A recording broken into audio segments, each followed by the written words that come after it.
अस्सलाम वालेकुम।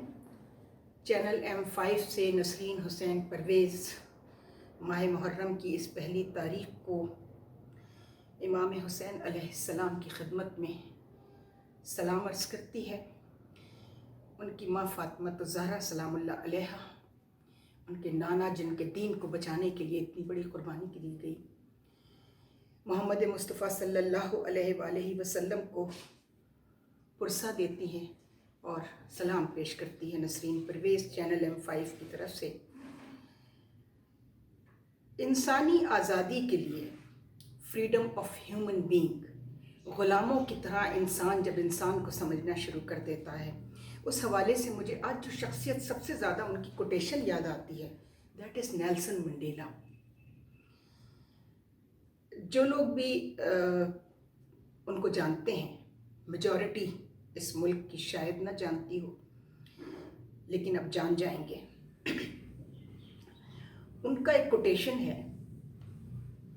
उस शख्स ने 20 साल से ज़्यादा अरसा कैद में गुजारा इंसानी आज़ादी के लिए, इंसानों को इंसानों की ग़ुलामी से निजात दिलाने के लिए। वो कहते हैं कि I have spent more than 20 years in the prison, and one night I decided to surrender before the government and sign all their terms and conditions. But suddenly I had an intuition of Imam Hussain alayhi salam and his movement for Islam and movement of Karbala. So I decided to stand for freedom of human being. ये वो शख्स कह रहा है जो शिया सुन्नी तो छोड़े मुसलमान भी नहीं है, अक़ीदे के और मज़हब के एतबार से। और जोश साहब ने क्या कहा, इंसान को बेदार तो हो लेने दो, हर कौम पुकारेगी इमामे हमारे हैं हुसैन। ये जो इमाम हुसैन को अपनी जागीर और जायदाद समझने वाले हैं, अहले तशी से मैं इस वक्त मुखातिब हूँ, चूँकि तहज़ीब का जो सफ़र है वो अपनी ज़ात की तत्हीर से शुरू होता है, जिसको अंग्रेज़ कहता है कि चैरिटी बिगिंस एट होम। ये जो पहली मुहर्रम से अज़ाख़ानों के दरवाज़े खुल जाते हैं और हमारी बीबी फ़ातिमा ज़हरा सलामुल्लाह अलैहा आकर इन अज़ाख़ानों की दहलीज़ पर बैठती हैं, तो सिर्फ पुरसा लेने के लिए नहीं बैठती, वो याद दिलाना चाहती हैं कि तुम मेरे हुसैन की इतनी बड़ी कुर्बानी को तुमने यकसर फरामोश कर दिया और ये तुम अपने अमल से साबित कर रहे हो, जबकि तुम्हारी ज़िम्मेदारी तो सबसे ज़्यादा थी। अगर जागीर समझते हो तो अपनी ज़िम्मेदारी को भी डेमो करो। लेकिन क्या बाद रसूल मुसलमानों ने ऐसा सोचा?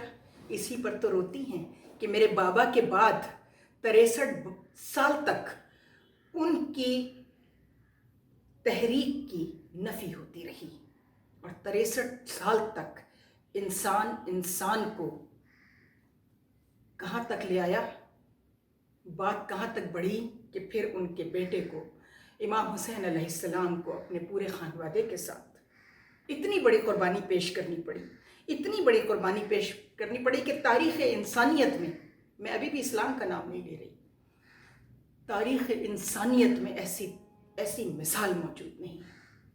और हम क्या कर रहे हैं?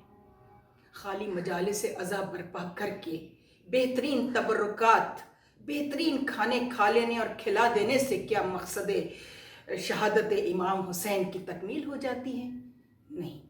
नहीं होती। बड़े बड़े मिलाद आप करते हैं, रबीउल अव्वल आती है तो आप भी और अहले सुन्नत भी, आप सब बड़े बड़े मिलाद बर्पा करते हैं, दुरूद व सलाम की महफ़िलें होती हैं हर जगह, एक दूसरे से मुकाबला करने के लिए कि किसने ज़्यादा अच्छा खाना खिलाया, किसकी महफ़िल में लोग ज़्यादा थे, किसकी तकरीर सबसे अच्छी थी। और अब तो ये हमारा जो टेलीविज़न आ जाने से उसके बाद सोशल मीडिया आया है, तो आप जब ऑन करेंगे अपना टेलीविज़न और अपना मोबाइल फ़ोन, तो आप देखेंगे कि तकरीरों का और मातमदारी का और सरमन्स हर एक ये तो ज़रूर कह रहा है कि ये हुआ, ठीक है, आज़ादारी का क़याम ख़त्म हो चुका है, आज़ादारी कायम हो चुकी है, लेकिन ये आज़ादारी क्यों कायम की गई? इसके पीछे एक پورا فلسفہ ہے انسانی تاریخ کا، انسانی المیوں کا، اس پر ہم آج بات کریں گے۔ پہلے تو ہماری ایک مہمان ہیں ان کے ساتھ، لیکن اس سے پہلے ہمارے پاس صبیہ اخلاق صاحبہ، ڈاکٹر صبیہ اخلاق موجود ہیں، جن کا تھیسس بھی ڈاکٹریٹ کا اسلام میں اخوت و رواداری کے حوالے سے ہے، تو وہ آپ سے مخاطب ہوں گی ابھی، اور ان کا موضوع ہے آج کا اسلام اور قیامت اور انسان۔ تو یہ ملاحظہ کیجیے۔